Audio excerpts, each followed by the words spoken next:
ইসলামের ইতিহাসের যে যুদ্ধকে ইয়ামুল ফুরকান বলা হয়েছে, সত্য এবং মিথ্যার পার্থক্যকারী দিবস হিসেবে যে দিবসকে চিহ্নিত করা হয়েছে, সেই ঐতিহাসিক বদর যুদ্ধ সম্পর্কে। এবং বদর যুদ্ধ এই জায়গাটি কেন এত গুরুত্বপূর্ণ, আমরা যদি দেখি ম্যাপের আলোকে যেটি আমরা পাই তা হচ্ছে বদর প্রান্তর মদিনা থেকে, মদিনার যে নিকটবর্তী তা কিন্তু নয়, যদিও বর্তমানে এটি মদিনার আওতাভুক্ত করা হয়েছে বদরকে, কিন্তু সে সময়ে মদিনা থেকে বদরের দূরত্ব ছিল 130 কিলোমিটার এবং মক্কা থেকে বদর প্রান্তের দূরত্ব ছিল প্রায় 280 কিলোমিটার। এই জায়গাটির ভৌগোলিকভাবে গুরুত্বপূর্ণের আরেকটি কারণ ছিল এই জায়গাটিতে জলের উৎস ছিল, অসংখ্য ছোট ছোট কূপ ছিল যেখান থেকে লোকেরা জল সংগ্রহ করতে, এবং এই জায়গা দিয়ে বাণিজ্য সফর হতো এ কারণেই যে এখানে তারা বিশ্রাম নিতে পারত, এখানে এসে তারা কিছু সময় নিয়ে পানির উৎস পেত, পানি সংগ্রহ করতে পারত, মশক ভরতে পারত এবং এখান থেকে নতুন করে তারা রওনা করতে পারত। এবং মক্কা এবং শাম থেকে শামে যাওয়ার, অর্থাৎ আল্লাহ রাব্বুল আলামিন সূরা কুরাইশে যেটা বলেছেন যে কুরাইশদের দুটি ব্যবসা, একটি হচ্ছে ইয়েমেনে এবং শামে।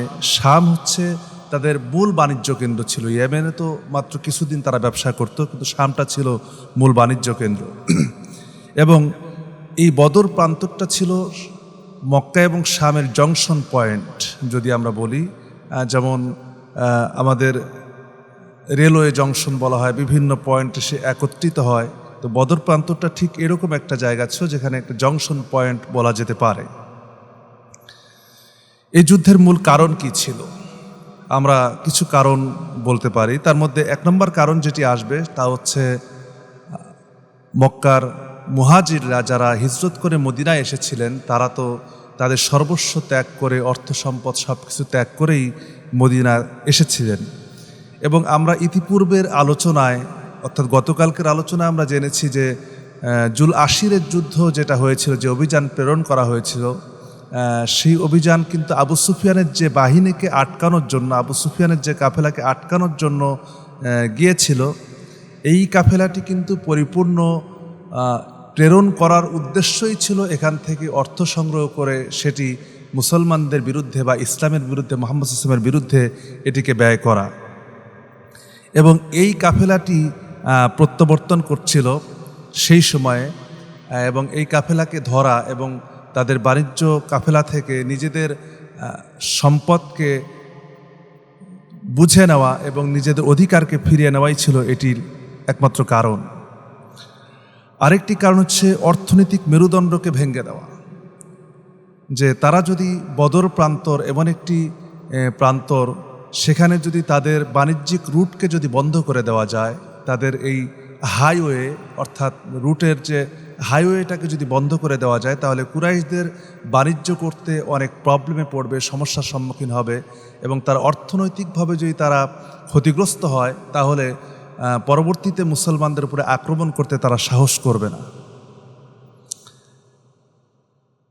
এবং কৌশলগত পদক্ষেপ হিসেবে যদি দেখি, অনেকে বলতে পারে যে এটা কি ন্যায়সঙ্গত হবে?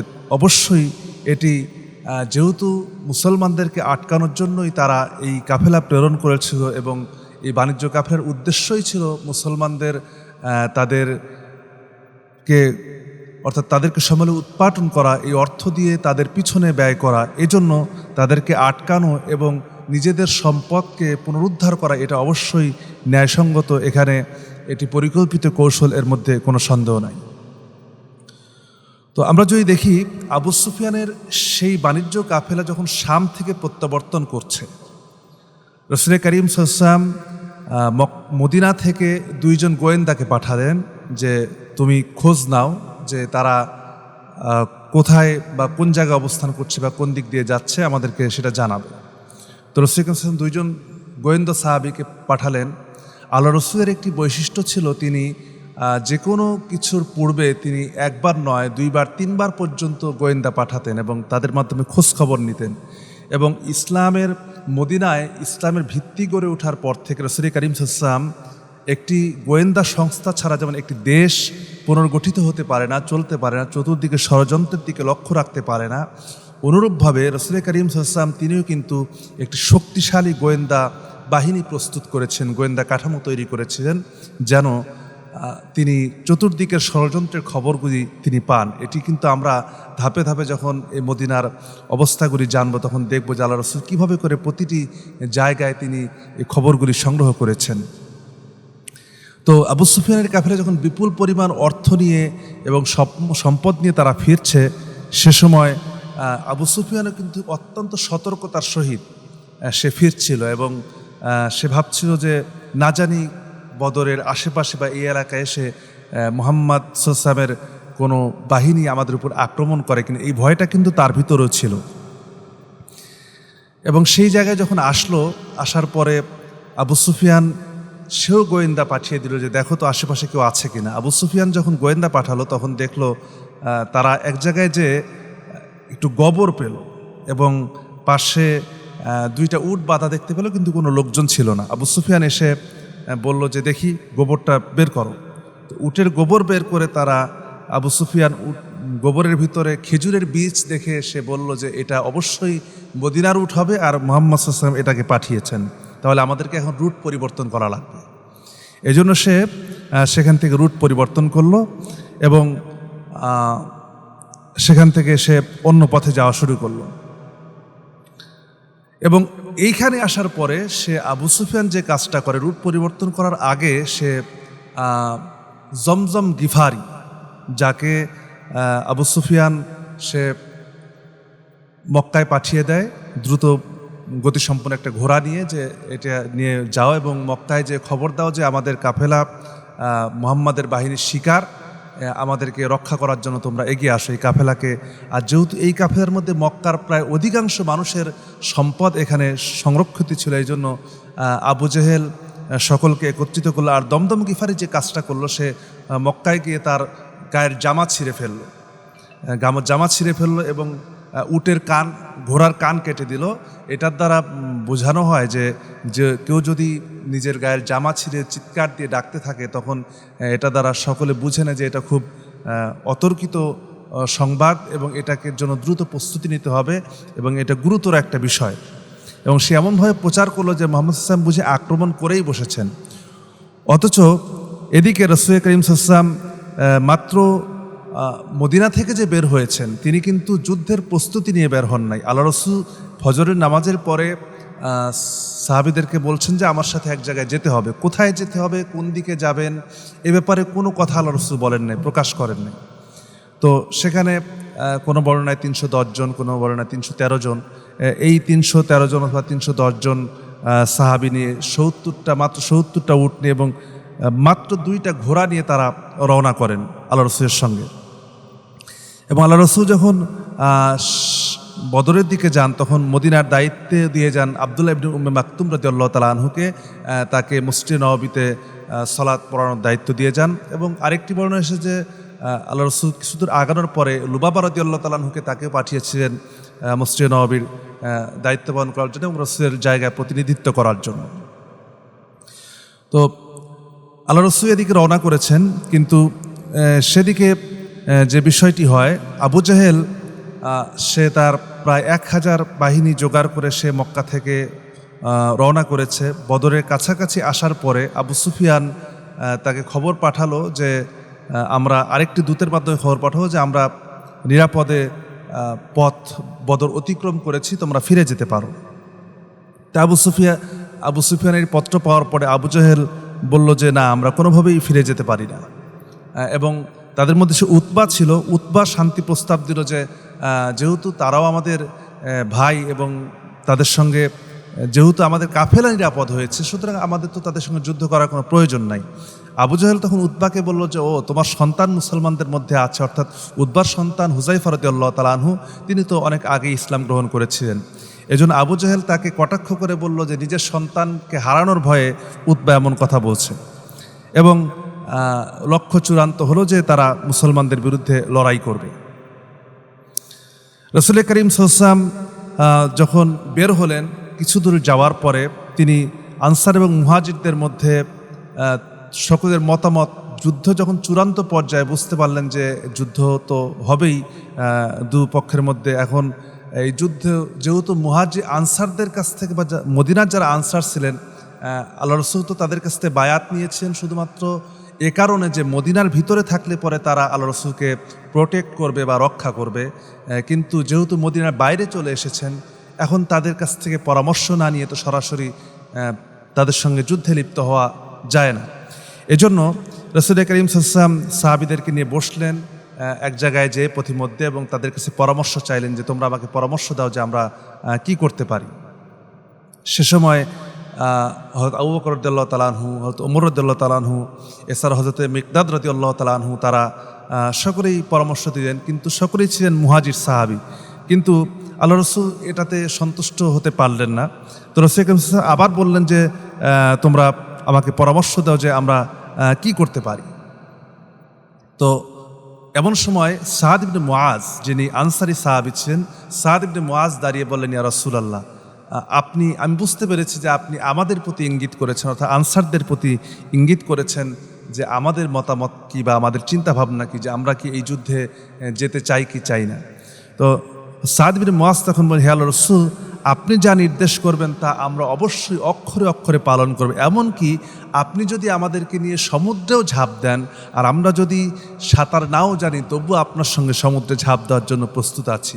রাসূল করিম সাল্লাল্লাহু আলাইহি ওয়াসাল্লাম এই সাদ ইবনে মুআজ, তিনি তো একজন সাধারণ কেউ ছিলেন না, তিনি আউস এবং খাজরাজ দুই গোত্রের সম্ভবত উনি খাজরাজ গোত্রের প্রধান ছিলেন বা নেতা ছিলেন। এই জন্য তার কথা সকলেই মেনে নিল এবং আনসাররাও খুশি হয়ে গেল। তারাও মনে করলো যে হ্যাঁ, আল্লাহ রসুল যেখানে আছেন আমাদেরকে তো সেখানে যাওয়া উচিত। এবং রাসূল করিম সাল্লাল্লাহু আলাইহি ওয়াসাল্লাম যখন সাদ ইবনে মুআজের মুখে, আনসার সাহাবীর মুখে এমন উক্তি শুনলেন বা এমন বক্তব্য শুনলেন, তিনিও অত্যন্ত খুশি হয়ে গেলেন যে না, তাহলে এই যুদ্ধের জন্য আমরা চূড়ান্ত প্রস্তুতি নিতে পারি। এই বক্তব্যের কারণে দেখা যায় যুদ্ধের সিদ্ধান্ত চূড়ান্ত হয়ে যায়, এবং তাদের মধ্যে যে মানসিক দুর্বলতা ছিল, সেই মানসিক দুর্বলতাও সাহাবীদের ভিতর থেকে ভেঙে যায়, এবং আল্লাহ রাব্বুল আলামিন এক এক করে সাহায্য করতে থাকেন। তো আল্লাহ রসুল যখন একদম বদরের যেই জায়গাটা, এটা তো বলা চলে যে মদিনা থেকে পশ্চিম এবং দক্ষিণ দিকে অবস্থিত, পশ্চিম দক্ষিণ কোণে অবস্থিত এই বদর জায়গাটায়। তো এই বদর যখন আল্লাহ রসুল যখন ওই দিক থেকে বদরের একদম কূপের পাশাপাশি চলে আসেন, এই বদর জায়গাটা তো নামকরণ করা হয়েছে বদর কূপকে কেন্দ্র করে। তো এই জায়গায় আসার পরে রাসূল করিম সাল্লাল্লাহু আলাইহি ওয়াসাল্লাম সেখানে বদরের একটি প্রান্তরে বা মদিনা থেকে যে দিক থেকে এসেছেন, বদরের ভিতরে ঢুকে চতুর্দিকে পাহাড়, এবং পাহাড়ের ভিতর দিয়ে ঢুকে আল্লাহ রসুল শাম যাওয়ার পথের যে শেষ মাথার রাস্তা, এখানে আল্লাহ রসুল তাঁবু ফেলেন। তো এমন সময় একজন সাহাবী, তার নাম ছিল হুবাব ইবনুল মুনজির রাদিয়াল্লাহু তাআলা আনহু। তো আমরা এখানে অত্যন্ত বড় একটি শিক্ষা পাই, তা হচ্ছে হুবাব ইবনুল মুনজির এসে বলছেন, ইয়া রাসূলুল্লাহ, আপনি যে এখানে তাঁবু ফেলেছেন, এটা কি আল্লাহর পক্ষ থেকে আপনাকে নির্দেশ করা হয়েছে, নাকি আপনার এটা যুদ্ধ কৌশল? তো রাসূল করিম সাল্লাল্লাহু আলাইহি ওয়াসাল্লাম বললেন যে না, এটা আমি নিজের থেকেই করেছি, এটা আল্লাহর পক্ষ থেকে কোনো নির্দেশনা নয়। তখন হুবাব ইবনুল মুনজির প্রস্তাব দিলেন যে হে রাসূল, আমরা চাইলে, যেহেতু আমরা আগে পৌঁছেছি বদরের প্রান্তরে, আমরা চাইলে কিন্তু আমাদের এই তাঁবুটাকে বদর কূপের কাছে নিয়ে যেয়ে ফেলতে পারি, এবং আমাদের পিছনে যে কূপগুলি আছে এই কূপগুলিকে বন্ধ করে দিতে পারি যুদ্ধ কৌশল হিসাবে। তো রাসূল করিম সাল্লাল্লাহু আলাইহি ওয়াসাল্লামকে কিন্তু সাহাবায়ে কেরাম যে কোনো ক্ষেত্রে, যে কোনো পরামর্শ দেওয়ার ক্ষেত্রে সাহাবায়ে কেরাম একদম নির্দ্বিধায় পরামর্শ দিতেন, এবং তাদের ভিতরে কোনো সংকীর্ণতা কাজ করতো না। যে যদি কোনো সাহাবীর কাছে মনে হতো যে এটা মানে বাহ্যিক কাজের জন্য বা দুনিয়াবী কাজের জন্য বা যুদ্ধের ময়দানে কোনো কৌশল অবলম্বন করার জন্য আল্লাহ রাসূলকে কোনো পরামর্শ দেওয়ার হলে সাহাবা একরাম এটা নির্দ্বিধায় দিতেন।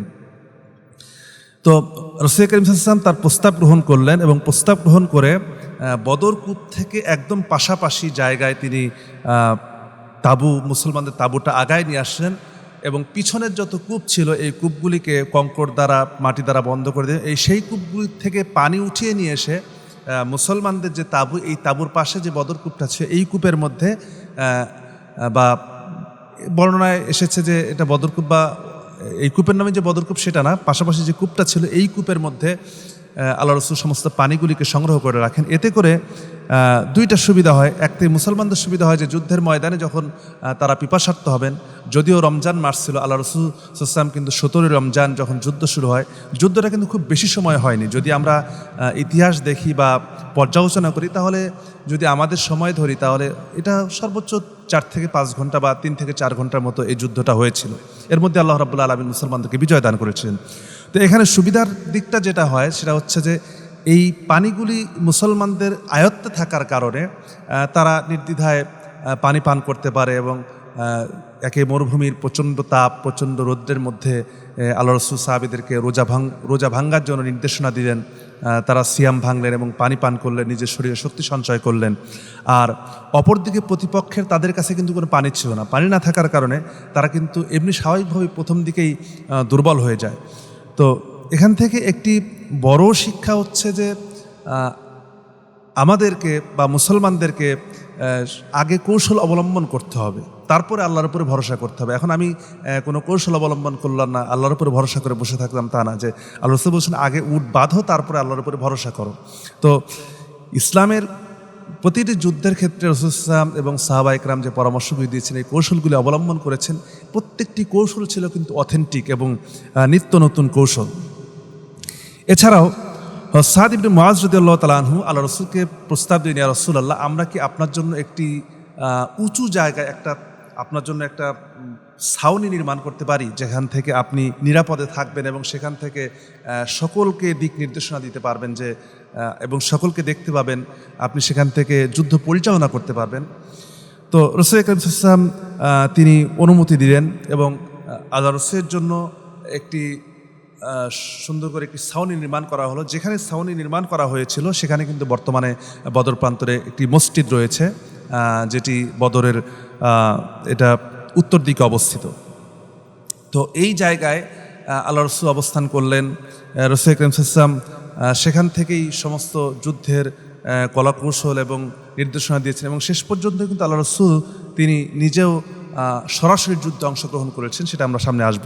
তো এখানে একটা বিষয় কিন্তু যে যুদ্ধের যিনি সেনাপতি হবেন বা সেনাপতিকে প্রোটেক্ট করা, সেনাপতিকে রক্ষা করা, এটি পৃথিবীর সমস্ত সেনাবাহিনীর জন্য বা একটি দেশের সুরক্ষা বাহিনীর জন্য বা একটি যুদ্ধের কমান্ড রক্ষা করার জন্য আজও কিন্তু পৃথিবীর সকলে এই কৌশলটাই অবলম্বন করেন যে একটি কমান্ডারকে বা যিনি সেনাপতি হবেন বা যিনি কমান্ডার হবেন তাকে এমন জায়গায় রাখা হয় যিনি সেখান থেকে পুরা প্লেসটা তিনি পর্যবেক্ষণ করতে পারেন বা দেখতে পারেন এবং সেখান থেকে নির্দেশনা দিতে পারেন।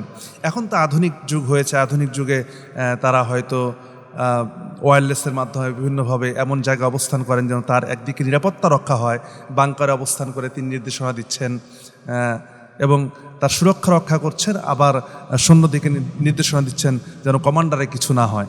তো এটা কিন্তু ইতিপূর্বে জাহেলি যুগে যখন যুদ্ধগুলি পরিচালিত হতো, এইরকম সিস্টেম কিন্তু আরবদের মধ্যে ছিল না, প্রচলন ছিল না। তো এখান থেকে আধুনিক সামরিক ধারণার একটি প্রমাণও পাওয়া যায়। তো বদর যুদ্ধের আগের দিনে 16 তারিখে আমরা দেখতে পাই যে আল্লাহ রাব্বুল আলামিন বৃষ্টি নাজিল করেন। এটা সন্ধ্যার পরপর বা মাগরিবের নামাজের পরপর, আবার কোনো বর্ণনায় এশার নামাজের পরপর আল্লাহর পক্ষ থেকে বদরে যে বৃষ্টি নাজিল হয়, এই বৃষ্টি হওয়ার কারণে আল্লাহ পাক মুসলমানদের জন্য এটি সুবিধা করে দেন যে এই জায়গাটি ছিল যেদিকে মুসলমান অবস্থান করছিল, এদিকে একদিকে ধুলা, মানে প্রচণ্ড ধুলা ছিল এবং কুরাইশরা যেদিকে অবস্থান করছে এদিকে একটু নিচু জায়গা এবং মুসলমানদের জায়গা ছিল উঁচু জায়গা। তো উঁচু জায়গায় সাধারণত কি হয়, যদি ধুলামলিন এলাকায় যদি বৃষ্টি হয় তাহলে সেই জায়গাটা ধুয়ে আরও পরিষ্কার হয়ে যায়, টান টান হয়ে যায়। কিন্তু নিচু জায়গায় যখন ধুলি এলাকায় যখন পানি জমে সেখানে কিন্তু কাদা ভাব হয়ে যায়, সেখানে চলাফেরা করা কষ্ট হয়ে যায়। তো আল্লাহ রাব্বুল আলামিন এই বৃষ্টির মাধ্যমে মুসলমানদেরকে সাহায্য করেন, যার কারণে বদরের প্রান্তরে মুসলমানরা যেদিকে ছিল এদিক থেকে তাদের যুদ্ধ করতে কোনো অসুবিধা হয় না। অপরদিকে যদি আমরা দেখি যে কুরাইশরা তারা কিন্তু তাদের চলাচল করতেই অনেক কষ্ট হচ্ছিল। এবং যুদ্ধের আগের রাতে কি হয়, বা যে কোনো সফরে যাই বা যে কোনো প্ল্যান করি বা কোনো চিন্তা করি, এক্ষেত্রে আমাদের যে হয় যে সে রাত্রে কিন্তু একটি হাইপার টেনশন কাজ করে, যার কারণে ঘুম আসতে চায় না। কিন্তু আল্লাহ রাব্বুল আলামিন বদরে যারা অংশগ্রহণ করেছেন এই বৃষ্টির পরে সকল সাহাবী এমনভাবে আল্লাহ পাক তাদেরকে প্রশান্তির ঘুম দেন যে তারা সকালবেলা তাদের যেন সমস্ত প্রাণ শক্তি ফিরে পায় এবং শেষ রাত্রিতে উঠে তারা আল্লাহর দরবারে দাঁড়ান, কিয়ামুল লাইল করেন, ফজরের সালাত আদায় করেন এবং তাদের ভিতর থেকে আল্লাহ রাব্বুল আলামিন সমস্ত ধরনের ভয়, উদ্বেগ এবং এই ধরনের পেরেশান চিন্তা আল্লাহ পাক সব কিছু দূর করে দেন, মানসিক প্রশান্তি দিয়া পরিপূর্ণ করে দেন। শুধু মানসিক প্রশান্তি না, তাদের মনোবল এতটাই বৃদ্ধি পায় যে তারা নিজেদেরকেও মানে পরবর্তী সাহাবা একরাম বলছেন যে বদরে আমরা এত বেশি পরিমাণ মনোবল বৃদ্ধি পেয়েছি, সকালবেলা ঘুম থেকে ওঠার পরে মনে হচ্ছে যেন পৃথিবীর সব কিছু যদি আমাদের সামনে আসে তবুও আমরা তার উপরে বিজয় লাভ করব। 2 নম্বরে আল্লাহ রসুল সাল্লাম তো সবসময় দোয়া করতেই আছেন। 17 তারিখ ফজরের নামাজের পরে আল্লাহ রসুল সাল্লাম সেই তাঁবুতে বসে, অর্থাৎ আল্লাহ রসুল যেখানে যার জন্য যেই জায়গাটিতে তাঁবু নির্মাণ করা হয়, ছাউনি নির্মাণ করা হয়েছিল, শুধু ছাউনি নির্মাণ করা হয় নাই, সাহাবা ইকরাম বলেছেন হে রসুল, আল্লাহ রসুলের সঙ্গে একজনকে দেওয়া হয় এবং সেখানে আবু বকর রাদিয়াল্লাহু আনহু সেই ছাউনিতে সবসময় রসুলের সঙ্গে ছিলেন এবং আবু বকর রাদিয়াল্লাহু আনহুকে যখন মানে সাহাবীদেরকে যখন প্রশ্ন করা হয় যে তোমাদের মধ্যে কে আছে যে আল্লাহ রসুলকে পাহারা দেবে, এই ছাউনির ভিতরে আল্লাহ রসুলকে পাহারা দেবে, তখন সাহাবীদের মধ্যে কেউ কিন্তু হাত উঠাতে সাহস পায়নি। সে সময় হযরত আবু বকর রাদিয়াল্লাহু আনহু হাত উঠিয়ে বললেন যে আমি আছি। তো সে আল্লাহ রসুল 3 বার বলেছেন এবং 3 বারই আবু বকর হাত উঠিয়েছেন এবং হযরত আবু বকর রাদিয়াল্লাহু আনহু তিনি সেখানে অবস্থান করছেন আল্লাহ রসুলের সঙ্গে। সকালবেলা আল্লাহ রসুল সাল্লাম দুহাত একদম উপরের দিকে উঠিয়েছেন এভাবে করে, যেখানে হাদিসে এসেছে আল্লাহ রসুলের বগলে শুভ্রতা প্রকাশ পাচ্ছিল। আল্লাহর কাছে হাত তুলে এত বেশি কান্নাকাটি করেছিল রাসূল করিম সাল্লাল্লাহু আলাইহি ওয়াসাল্লাম যে আবু বকর রাদিয়াল্লাহু আনহু শেষ পর্যন্ত এসে বলছেন ইয়া রাসূলুল্লাহ, আপনি আর কাঁদবেন না, আল্লাহ তাআলা আপনার দোয়া অবশ্যই কবুল করে নেবেন, অবশ্যই আল্লাহ তাআলা আপনাকে আজকে বিজয় দান করবেন। রাসূল করিম সাল্লাল্লাহু আলাইহি ওয়াসাল্লাম হাত উঠিয়ে বারবার বলছেন রব্বুল আলামিন, আজকে যদি এই দলটিকে ধ্বংস করে দাও তাহলে পৃথিবীতে তোমার ইবাদত করার মতো আর কেউ থাকবে না। রাসূল করিম সাল্লাল্লাহু আলাইহি ওয়াসাল্লাম এভাবে করে আল্লাহর কাছে একে তাহাজ্জুদের পর থেকে নিয়ে রাতভর কান্নাকাটি করেছেন, দোয়া করেছেন এবং তিনি আল্লাহর কাছ থেকে সাহায্য চেয়েছেন আল্লাহর পক্ষ থেকে। তখন যখন ওহী নাজিল হলো যে আমি আপনার এই বাহিনীকে সাহায্য করার জন্য 1000 ফেরেশতা প্রস্তুত করে রেখেছি, তো আল্লাহর পক্ষ থেকে যখন এই ওহী আসলো, ওহী আসার সঙ্গে সঙ্গে রাসূল করিম সাল্লাল্লাহু আলাইহি ওয়াসাল্লাম সূরা আনফালের 9 নম্বর আয়াত নাজিল হয়ে গেল যে তারা আপনার সঙ্গে শুধুমাত্র প্রস্তুতি করে নেই, তারা সরাসরি ময়দানে একত্রিত হয়ে সাহাবা ইকরামের সঙ্গে যুদ্ধে শরিক হয়ে যাবে। তো আমরা দেখতে পাই যে অনেক সাহাবী বর্ণনা করেছেন যে পরবর্তীতে যখন যুদ্ধের ময়দানে যুদ্ধ চলছিল, আমি বলছেন যে আমি তরবারি দ্বারা আঘাত করব, কিন্তু তার আগেই দেখেছি যে তার কল্লাটা শরীর থেকে আলাদা হয়ে গিয়েছে। এবং এই যুদ্ধে কিন্তু শয়তান সোরাকা ইবনে মালিকের রূপে বদর যুদ্ধে কুরাইশদের সঙ্গে অংশগ্রহণ করেছে এবং সে বলেছিল যে আমি তোমাদের সঙ্গে আছি, তোমাদের বিজয় না হওয়া পর্যন্ত তোমাদের সঙ্গ দিয়ে যাবে এবং তোমাদের পাশেই থাকবো। কিন্তু যখন শয়তান দেখলো যে অর্থাৎ ফেরেশতা কিন্তু নাজিল হয়েছে জাবালুল মালাইকা বলা হয় বদরের যেই প্রান্তরটা, এখানে যদি বদর প্রান্তরের এটা হচ্ছে পশ্চিম দিকের পশ্চিম এবং উত্তর দিকের কর্নারে যে পাহাড়টা রয়েছে এই জায়গাতে, এটা হচ্ছে জাবালুল মালাইকা, এখানেই ফেরেশতারা অবতীর্ণ হয়েছে। আল্লাহ রাব্বুল আলামিন এই পাহাড়ে সমস্ত ফেরেশতারা এসেছিলেন এবং এখান থেকে যুদ্ধে তারা অংশগ্রহণ করেছিলেন। তো সাহাবা ইকরাম বলেছেন যে আবার কোনো আব্দুর রহমান ইবনে আউফ থেকে একটা বর্ণনা এসেছে যে একজন এসে আমি একজনকে ধরতে গেলাম, এখনও তাকে ধরতে পারি নাই, কিন্তু দেখলাম যে অপরিচিত একজন শুভ্র আকৃতির একজন এসে একজন কুরাইশকে আমার কাছে বেঁধে দিয়ে গেল। তো সে বন্দি সাহাবী ছিল। তো পরবর্তীতে এখান থেকে স্পষ্ট হয় যে আল্লাহ রাব্বুল আলামিন বদর যুদ্ধে 1000 এবং 3000 ফেরেশতা প্রস্তুত রেখেছিলেন, 5000 ফেরেশতা প্রস্তুত রেখেছিলেন, এক এক করে সান্ত্বনা রাসূলকে দিয়েছেন এবং 1000 ফেরেশতা সরাসরি বদর যুদ্ধে অংশগ্রহণ করেছিলেন। এবং পৃথিবীর ইতিহাসে এই ফেরেশতাদেরকে কিন্তু আল্লাহ তাআলা উঠিয়ে নেননি। এখনও পর্যন্ত মুসলমানরা বা ঈমানদাররা যখন কোনো যুদ্ধে লিপ্ত হয় কাফেরদের বিরুদ্ধে, যেমন আমরা একটা বই বাজারে পাওয়া যায় যে আমি আফগানিস্তানে আল্লাহকে দেখেছি, বা পৃথিবীর ইতিহাসে মুসলমানদের যে যুদ্ধগুলি হয়েছে সেখানে যারা ইমানের সঙ্গে এবং ইমানি তাকাজা নিয়ে যারা একমাত্র ইসলামের জন্য কোরআনের জন্য ময়দানে অবতীর্ণ হয়েছে, আল্লাহ রাব্বুল আলামিন কিন্তু যুগে যুগে এই সকল ফেরেশতা দ্বারা তাদেরকে সাহায্য করেছেন এবং তাদেরকে সেই বিজয়, কাঙ্ক্ষিত বিজয় এনে দিয়েছেন। তো এতটুকু তো এটা প্রস্তুতি সম্পন্ন হলে এখন যুদ্ধের ময়দানে সরাসরি অবস্থান। এখন যুদ্ধের ময়দানে কুরাইশদের এবং আরবদের একটি প্রচলিত নীতি ছিল, তারা দ্বৈত যুদ্ধের মাধ্যমে যুদ্ধ আরম্ভ হতো। তো দ্বৈত যুদ্ধে মুসলিম বাহিনীর পক্ষ থেকে প্রথমে কুরাইশ বাহিনীর পক্ষ থেকে উতবা, সায়েবা এবং ওয়ালিদ ইবনে উতবা এই তিনজনকে তারা পাঠায় এবং তারা মুসলমানদের মধ্যে থেকে আহ্বান করতে থাকে, তোমাদের কে আছে, আসো আমাদের প্রতিহত করো বা আমাদেরকে মোকাবেলা করো।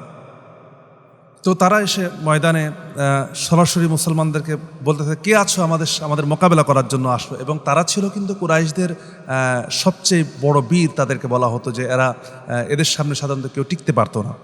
তো প্রথমে সাহাবিদের মধ্য থেকে আনসার 3 জন সাহাবি তাদের সামনে গেলেন মোকাবেলা করার জন্য। তো তাদেরকে দেখে কুরাইশরা বলছে, তোমরা কারা, তোমাদেরকে তো আমরা চিনি না, তোমাদের সঙ্গে আমরা কেন মোকাবেলা করব, বরং আমাদের মধ্য থেকে যারা পালিয়ে তোমাদের কাছে গিয়েছে তাদেরকে আমাদের কাছে পাঠাও, আমাদের গোত্রের যারা আছে, সমমর্যাদার যারা আছে তাদেরকে আমাদের কাছে পাঠাও, আমরা তোমাদের সঙ্গে যুদ্ধ করে আমাদের হাতকে কলুষিত করতে চাই না। তো দেখুন, আরবদের ভিতরে এটা একটা প্রচলন ছিল যে তারা যদি কোনো গোত্রের সঙ্গে যুদ্ধ করত তাহলে বা সেই গোত্রে নিজেদের যারা ছিল তাদের সঙ্গে তারা লড়াইটা শুরু করত, যে আগে নিজেদেরকে মোকাবেলা করি, তারপরে তোমাদেরকে দেখে নেব যে তোমাদের কার কেমন হিম্মত আছে, এটা পরে দেখবো আমরা। তো এটাও কিন্তু যদিও তারা নৈতিক অবক্ষয়ের সর্বশেষ সীমায় পৌঁছে গেছিল, তারপরে তাদের ভিতরে এই নৈতিকতাটুকু ছিল যে সমানে সমানে লড়াই করবে, সমানে সমানের বাইরে তারা লড়াই করতে রাজি না। তো যখন তারা একথা বলল, তখন মুসলিম বাহিনীর পক্ষ থেকে হামজা রাদিয়াল্লাহু তাআলা আনহু, আলী রাদিয়াল্লাহু তাআলা আনহু এবং উবাইদা ইবনুল হারিস রাদিয়াল্লাহু আনহু এই 3 জন সাহাবীকে পাঠালেন। এবং এই 3 জন যাওয়ার পরে হামজা রাদিয়াল্লাহু তাআলা আনহু তো প্রথমেই উতবাকে শেষ করে দিলেন এবং আলী রাদিয়াল্লাহু তাআলা সাইবাকে প্রথমেই ধরাশায়ী করে ফেললেন। এবং উবাইদা ইবনুল হারিস তার সঙ্গে ওয়ালিদ ইবনে উতবার লড়াই চলছিল, কিন্তু এদিকে উবাইদা ইবনুল হারিস তার হাতে একটি আঘাত লাগে এবং সে একটু আহত হয়ে পড়ে। এই আহত হওয়া অবস্থায় বদর থেকে ফেরার কিছুদিন পরে সে ইন্তেকাল করেন এবং তাকে শাহাদাতের মর্যাদা দেওয়া হয়। তো তিনি যখন পাচ্ছেন না, তখন হামজা এবং আলী রাদিয়াল্লাহু তাআলা আনহু এই 2 জন এসে উবাইদুল্লাহ ইবনে হারিসকে সাহায্য করেন এবং ওয়ালিদ ইবনে উতবাকে তাকেও সেখানে ধরাশায়ী করে শেষ করে দেন। তো প্রথমেই যখন 3 জন বীর যোদ্ধা, মল্লযুদ্ধের প্রথম 3 জন বীর যোদ্ধাই যখন নিহত হয়ে যায় এবং শেষ হয়ে যায়, তখন কিন্তু কুরাইশদের মনোবল এমনিতেই অনেকটাই ভেঙে পড়ে এবং তারা ভাবতে থাকে যে এই যুদ্ধে আসলে কি আমাদের জন্য বিজয় হওয়া সম্ভব বা আমরা কি পারবো। তো রাসূল করিম সাল্লাল্লাহু আলাইহি ওয়াসাল্লাম যখন এই মল্লযুদ্ধ শেষ হওয়ার আগে আরেকটি বিষয় যদি আমরা লক্ষ্য করি, সেটি হচ্ছে আল্লাহ রাসূল কিন্তু সাহাবীদেরকে এমনভাবে প্রস্তুত করেছিলেন, মানে সারিবদ্ধ করেছেন, কাতারবদ্ধ করেছিলেন, যেই যুদ্ধের কৌশল কিন্তু কুরাইশদের মধ্যে ইতিপূর্বে ছিল না।